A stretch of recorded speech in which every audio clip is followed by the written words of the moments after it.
అందరికీ నమస్తేనుల్లా welcome to our channel. This is Rekha. Right, ఏపీకి వరాల జల్లు, తెలంగాణకు మొండి చెయ్యి. కేంద్ర బడ్జెట్ సమావేశాలు జరుగుతూ ఉన్నాయి, మనం చూస్తూ ఉన్నాం. అందులో తెలంగాణ రాష్ట్రానికి మొండి చెయ్యి ఇచ్చింది కేంద్ర బడ్జెట్. మొత్తం మీద చూడొచ్చు మనం, తెలంగాణ రాష్ట్రం నుంచి 8 మంది ఎంపీలు కాంగ్రెస్ నుంచి, అట్లనే 8 మంది ఎంపీలు బీజేపీ నుంచి ఉన్నారు. అయినా ఫాయిదా లేకుండా పోయింది. 10 ఏళ్ల నుంచి కేంద్రము తెలంగాణ రాష్ట్రం మీద సవితి తల్లి ప్రేమ చూపెట్టుకుంటానే వస్తానే ఉన్నది. నిజంగా కేసీఆర్ అన్నట్టు తినే కూట్ల మన్ను పోసుకుంటున్నాం అన్నట్టే అయింది. మొత్తం మీద అదే పరిస్థితి మనం చూడొచ్చు. కనీసం మరువన్న తల్లి ప్రేమనన్నా చూపిస్తలేదు ఈ సర్కార్. మరువన్న తల్లన్నా అప్పుడప్పుడు ప్రేమ చూపెడుతుంది పిల్లల మీద, కానీ ఈ సర్కారు కనీసం ఆపాయిరం కూడా చూపెడతలేదు అనేది మనకి ఇక్కడ దీంతోని క్లియర్ కట్గా తెలిసిపోయింది. ఏపీ విభజన చట్టాలకు కట్టుబడి ఉన్నాము అని చెప్పేసి కేంద్రం కట్టుబడి ఉన్నదని చెప్పుకుంటూనే ప్రకాశం, ఉత్తరాంధ్ర సీమలకు ప్రత్యేక నిధులు కేటాయించింది. అమరావతి రాజధాని అమరావతి అభివృద్ధికై 15,000 కోట్లు కేటాయించింది కేంద్రం. మొత్తం మీద నిర్మలమ్మ పద్దు చూస్తానే ఉన్నాం మనం. కేంద్ర బడ్జెట్ సమావేశాలు జరుగుతూ ఉన్నాయి. ఇక అభివృద్ధి రేటు పెరిగింది, అభివృద్ధికి ఎక్కువ పెద్దపీట వేసినాం, అట్లా ఇట్లా చాలా అంశాలు చెప్పిండ్రు. కానీ మొత్తం మీద ఆ అంశాలు చూస్తేనైతే అక్కడ అభివృద్ధికి పెద్దపీట వేసినట్టు ఎక్కడా కనబడతలేదు. అటనే సెన్సెక్స్ మొత్తము డమాల్ అయిపోయింది.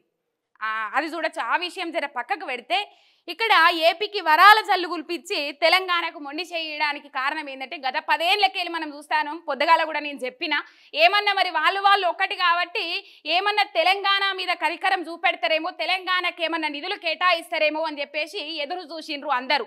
ఆశతోనే ఎదురు చూసిండ్రు అన్నట్లే ఆశపడ్డ నోట్ల ఏమో అయిందన్నట్టు మొత్తం మీద తెలంగాణకు మొండి చేయి చూపెట్టిండ్రు కేంద్రమోళ్ళు. ఎప్పటి నుంచో 10 ఏళ్ల నుంచే దగాపడ్డ తెలంగాణ ఏరువడ్డది. అయినప్పటికి కూడా తెలంగాణ మీద పాయిరం లేదు. మరి ఇప్పుడిప్పుడే బుడిబుడి అడుగులేస్తా ఉన్నది తెలంగాణ రాష్ట్రం అని చెప్పేసి 10 ఏళ్ల నాటి ముచ్చట చెప్తాను నేను. అప్పుడప్పుడే అడుగులేస్తా ఉన్నది, బుడిబుడి అడుగులేస్తా ఉన్నది. ఏమన్నా ఆసరైదాం, కొత్తగా విభజన ఏరుపడ్డది కదా తెలంగాణ రాష్ట్రం, కొత్తగా విభజన అయింది అని చెప్పేసి ఎవరి నుంచి అయితే దగా పడ్డామో, ఎవరి నుంచి అయితే మోసపోయినామో, ఎవరి నుంచి అయితే ఇబ్బందికరమైన పరిస్థితులు ఏర్పడ్డాయో వాళ్ళకేమో వరాల జల్లులు కురిపించిండ్రు. పోయిన 10 ఏళ్ల నుంచి ఇప్పుడు కూడా గదే పరిస్థితి చూడొచ్చు మనం. ఎన్డీఏ కూటమిలో భాగస్వాములుగా ఉన్న ఏపీ అటు బీహార్కు వరాల జల్లు కురిపించింది కేంద్రం. చూడొచ్చు మనం. ఆ సమావేశాలు చూస్తేనైతే మొత్తం మీద మనకు అర్థమయ్యేది గదే. మళ్ళా కేంద్రము తెలంగాణ రాష్ట్రం మీద సవితి తల్లి ప్రేమనే చూపెడుతుంది, ఆ ప్రేమ కూడా చూపెడతలేదనేది అర్థమైపోయింది, తేట తెల్లమైపోయింది. మళ్ళోసారి కేంద్రము డొల్లతనం అంతా బయటపడ్డది. ఎందుకు తెలంగాణ రాష్ట్రం అభివృద్ధి చెందుడు ఇష్టం లేదా? తెలంగాణ ప్రజలకు న్యాయం జరుగుడు ఇష్టం లేదా? వరంగల్లా రైల్వే కోచ్ కోసం, రైల్వే కోచ్ ఫ్యాక్టరీ కోసం ఎన్నేళ్ళ ఎదురు చూడబట్టి, అన్ని వెసులుబాట్లు ఉన్నా కూడా కనీసం నిధులు కేటాయించకపోగా అక్కడ రైల్వే కోచ్ ఫ్యాక్టరీ గురించి ఏమన్నా చర్చలు జరిపినరా? ఏమన్నా నిర్ణయాలు తీసుకున్నారా? ఇట్లాంటి కార్యక్రమాలు ఎన్నో ఉన్నాయి తెలంగాణ రాష్ట్రంలో చేయాల్సినవి. కేంద్రం సహకారంతో ముందుకు పోవాల్సిన అవసరం ఎంతైనా ఉన్నది తెలంగాణ రాష్ట్రం. అయినప్పటికీ కూడా పోయిన 10 ఏళ్ళు ఎవరి మీద ఆధారపడకుండా, ఎవరికి రూపాయి ఆశించకుండా స్వకాళ్ళ మీద సొంత కాళ్ళతో ముందడికి పోయింది తెలంగాణ రాష్ట్రం. ఇప్పుడు పోయిండు, కలిసి వచ్చిండు, అధికారంలోకి వచ్చిన తర్వాత 2-3 సార్లు పోయిండు, కేంద్ర మంత్రులను కలిసిండు, అట్లా ఇట్లా 10,000 కోట్లు కేటాయించాలని చెప్పేసి నిన్న పోయి మాట్లాడొచ్చిరు. మరి ఏమైంది? తెలంగాణ రాష్ట్రం మీద ఇంత సవితి తల్లె ప్రేమ ఎందుకు? అంటే సొంత నిర్ణయాలతో ఎదగడమే తెలంగాణ రాష్ట్రం చేసిన పాపమా? స్వతహాగా సొంతగా అభివృద్ధి అవడమే తెలంగాణ రాష్ట్ర ప్రజలు చేసుకున్న ద్రోహమా? చెప్పాలి. మరి ఇంతగానం మొండి చేయి చూపించాల్సిన అవసరమేమున్నది? తెలంగాణ నుంచి కట్టే పనులు పోతలేవా? తలసరి ఆదాయం పెరిగింది, జిఎస్టీ పెరిగింది. మరి మనం జిఎస్టీ కడతలేమా తెలంగాణ రాష్ట్రం నుంచి?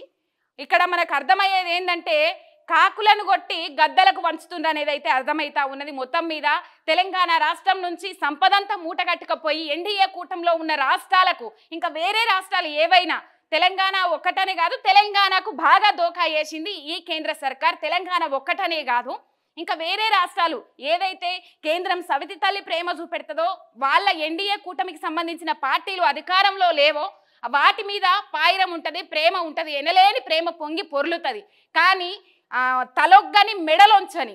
కానీ ఇప్పుడు మాత్రం ఉన్నారు కదా. పోయిన 10 ఏళ్ళంటే కేసీఆర్ తలొగ్గలేదు, కేంద్రం నిర్ణయాలకు కట్టుబడి ఉండలేదు, కేంద్రం నిర్ణయాలకు మెడలు వంచలేదు, ఎదురు తిరిగి సమాధానం చెప్పి అభివృద్ధిని ముంగటికి తీసుకొని పోయిర్రు. మరి ఇప్పుడు ఉన్నారు కదా, కూటమిలో భాగస్వాములుగా ఉన్నారు కదా, మరి ఏమాయ్ అంటే నేను రేవంత్ రెడ్డి చంద్రబాబును కలిపి మాట్లాడుతా ఉన్నా. రైట్. మొత్తం మీద తెలంగాణకైతే మొండి చేయి ఇచ్చింది ఈసారి కేంద్ర బడ్జెట్లో కూడా కేంద్ర ప్రభుత్వం అని చెప్పుకోవాలి. ఒకప్పుడు ఒక ప్రతిపాదన వచ్చింది, ప్రాంతీయ పార్టీలకు 16 స్థానాలు ఇస్తే కేంద్రంలో చక్రం తిప్పొచ్చు అని.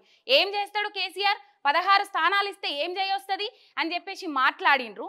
మొన్న చంద్రబాబు నాయుడికి 16 స్థానాలు వస్తే కేంద్రంలో ఎట్లా చక్రం తిప్పిండ్రో ఆ ముచ్చట కూడా తెర మీదకి వచ్చింది. ఇప్పుడు మనం చూడొచ్చు, 16 ఎంపీ స్థానాలున్న చంద్రబాబు నాయుడు నుంచి 15,000 కోట్లు అంటే ఏపీకి వరాల జల్లు కురిపించింది కేంద్రం.